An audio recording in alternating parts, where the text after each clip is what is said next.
Have you ever wondered why the American Republican Party embraced capitalism? This video will cover why it happened, because the American Republican Party has not always been in favor of capitalism.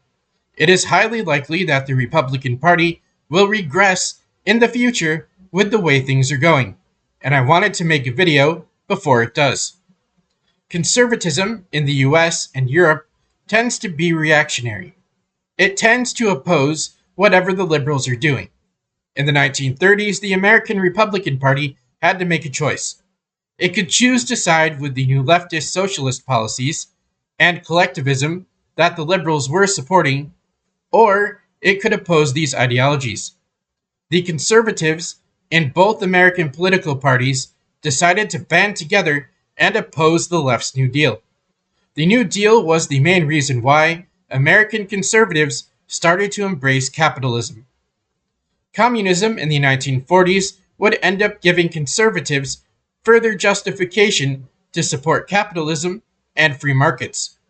Private enterprise would also be viewed as the way for Americans to maintain their freedom. American conservatives would become transparently pro-capitalism in the 1950s with William Buckley and the Nationalist Review. This was the time when traditionalists, libertarians, anti-communists, religious conservatives, and free market economists would come under one roof. Ayn Rand was a major supporter of capitalism, and she made sure that everybody knew it was morally superior to everything else. Milton Friedman would bring the necessary theory and policy to make capitalism work for the right wing. Barry Goldwater was inspired by Milton Friedman, and he decided to bring Friedman's theories and policies to the mainstream. Barry Goldwater turned Friedman's theories and policies into a massive political movement. Ronald Reagan in the 1980s would turn capitalism into the philosophy that runs the Republican Party in the US. The views of the Republican Party haven't changed much over the past 40 years. This is important to know because there are many people on the right wing in 2026 that are advocating for fascism. And fascism is not fully compatible with capitalism. The right wing has only been capitalist for a century at this point. The natural state of conservatism is not capitalism. It is actually socialist.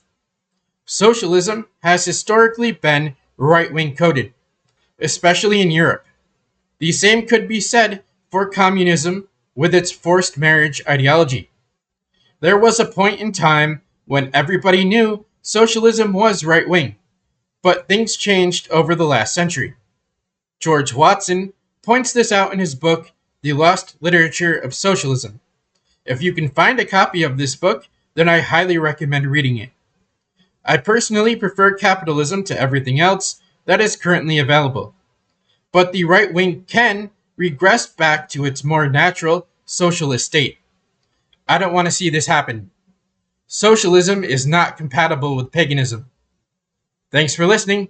Have a fantastic day or night.